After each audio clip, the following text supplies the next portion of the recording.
أعوذ بالله من الشيطان الرجيم. بسم الله الرحمن الرحيم.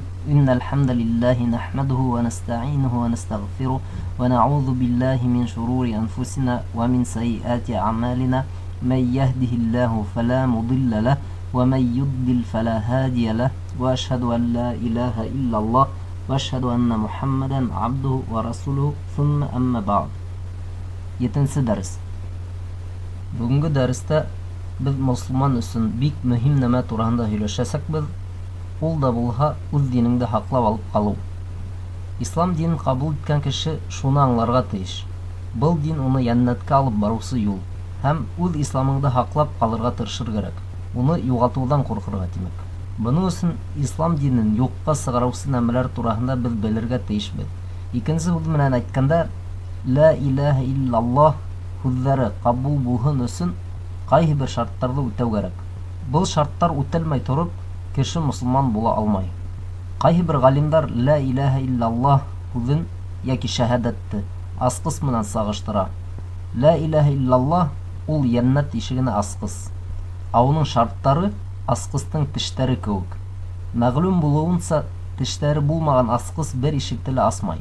Димәк, нимә ул ла илаһа иллаллаһ сүзләренең шарттары?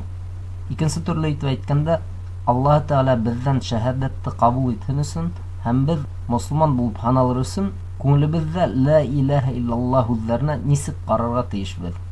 Иң беренчедән, ла илаһа иллаллаһ дип әйткән кеше, ягъни шаһадат килтерүче, бу сүзләрнең мәгънәһен аңларга тиеш. Бу сүзләрнең нимә аңлатканын белмәгән кеше, мәсәлән, берәй Русия, Япон кеше ла илаһа иллаллаһ дип әйтһә, ул шундук мусулманга әйләнмәй. Алдагы дәресләрдә без шаһадаттың нимә аңлатканы турында күп һөйләштек. Димәк, уның мәгънәһен аңлау. Ла илаһа иллаллаһ дигән сүз ул Аллаһ Тәгаләнән башка гыйбадәткә лаек булган илаһ юк дигәнне аңлата. Кем ул Аллаһ Тәгалә? Кем ул илаһ? Нимә ул гыйбадәт? Буларның барыһын да шаһадат килтерүче кеше белергә тиеш. Юкһа бына ла илаһа иллаллаһ дип әйттең дә шундук мусулманга әйләндең түгел. Был ниндәйдер тылсымлы хәрефтәр түгел. Шаһадаттың нимә аңлаткан, уны әйткән кеше белергә тиеш. Икенчедән, буны әйткән кеше был төшенсәгә тулыһынча инанырга тиеш.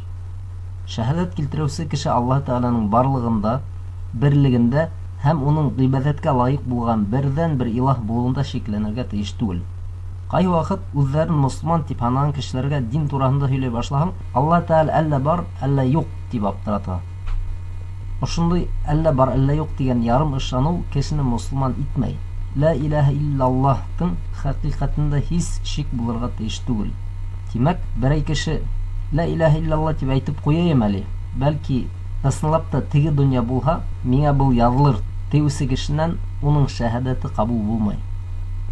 Өченчедән, кеше ла илаһа иллаллаһ дип әйткәс тә, буны йөрәге менән кабул итәргә тиеш. Ягъни, мин ышанам, ләкин миңа Аллаһ Тәгалә кәрәкмәй диюсе кеше мусулман түгел. Кабул итәргә тиеш ла илаһа иллаллаһты, ягъни шаһадатты. Дүртенчедән, ла илаһа иллаллаһ дип әйтүче мусулман Аллаһ Тәгаләгә итагать итәргә тиеш. Мин барыһын да кабул итәм, ләкин Аллаһ Тәгалә кушкан нәмәләрен үтәмәячәкмен дигән кеше мусулман булмаган әле. Хатта Аллаһ Тәгаләгә ышанам һәм уның кануннарының дөрес булганын беләм тиһәләр.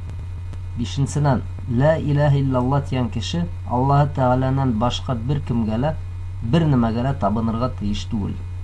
Димәк, мин бер көн Аллаһ Тәгаләгә гыйбадат итәм, икенче көн Буддага, өченче көн Саи бабага, дүртенче көн Агаска. Ушулай диюсе кеше мусулман булып һаналмай. Расында. Алтынчыдан, шаһадатты кеше ысын күңелдән, үз теләге һәм ихтыяры менән әйтергә тиеш. Юкһа, кемдер ниндәйдер мәнфәгать эзләп, я куркышыннан, мин ла илаһа иллаллаһ төшенсәен кабул итәм, мусулман булам дип алдаһа, был кешенең шаһадаты кабул булмай һәм бындай кеше мусулман да булмай. Хатта ул намаз укып үзен мусулман итеп күрһәтһә лә. Мөхәммәд пәйгамбәр вакытында саллаллаһу алейхи ва саллям кайһы бер гарәптәр үзләрен мусулман итеп күрһәтә торганнар. Ләкин күңелләрендә Мөхәммәд пәйгамбәргә саллаллаһу алейхи ва саллям нәфрәт тойдылар һәм уны күрә алмадылар. Улар мусулмандардан куркып, үзләрен дә мусулман итеп күрһәттеләр. Ягъни ике йөзле булдылар. Бундай кешеләргә мунафиq диләр. Гарәпчә мунафиq. Мунафиq, ягъни иманлы булып күренеп, күңелендә көфөр йөртүсе кеше.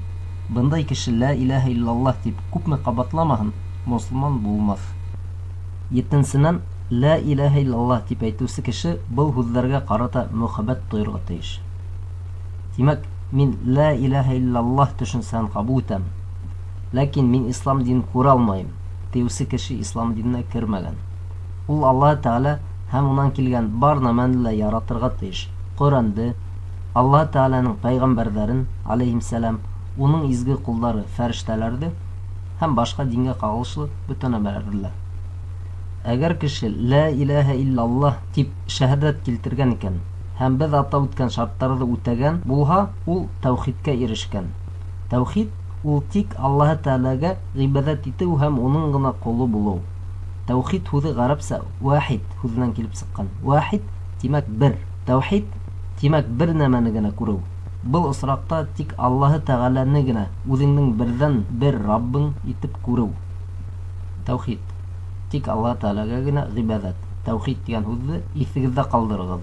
Мусулман кешеһе ширк һәм тәүхид дигән һүзләрне белергә тиеш.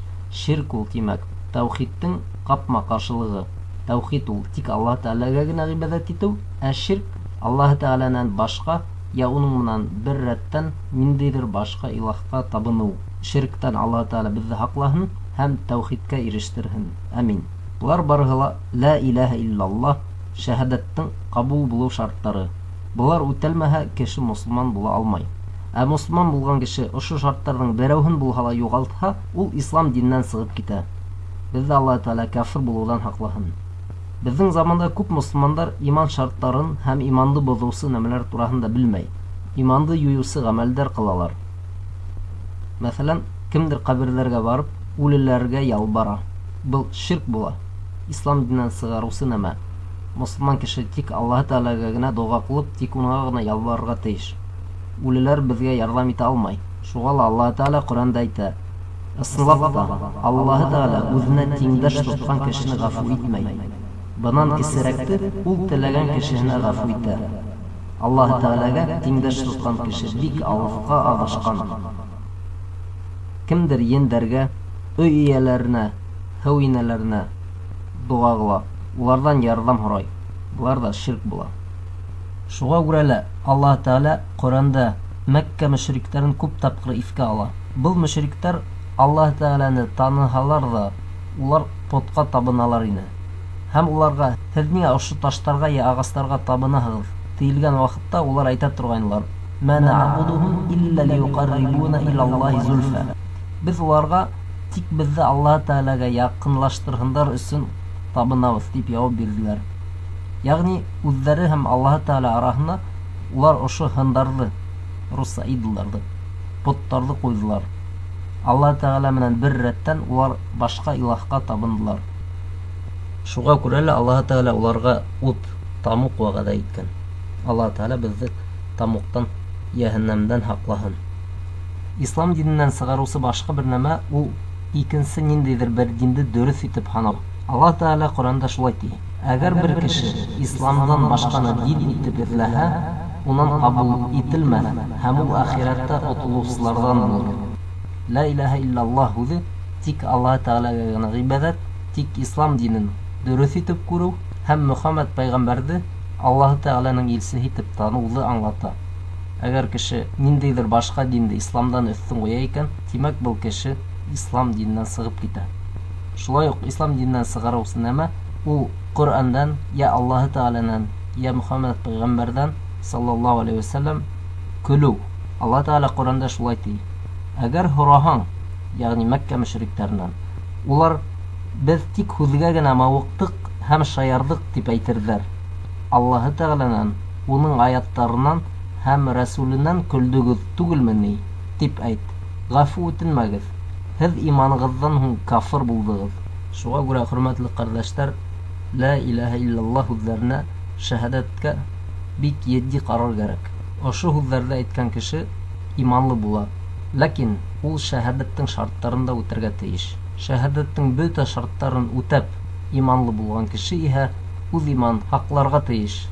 Иманға кердем дә, унан мин бер ҡасан да сығып китә алмайым, тип тынысланырға ярамай. imanın югалтуысы кешеләр дә бар. Шуңа күрә иманны ююсы гамәлләрдән һәм һүзләрдән Аллаһ Тәгалә безне һаклаһын. 7-нче дәрес тәмам.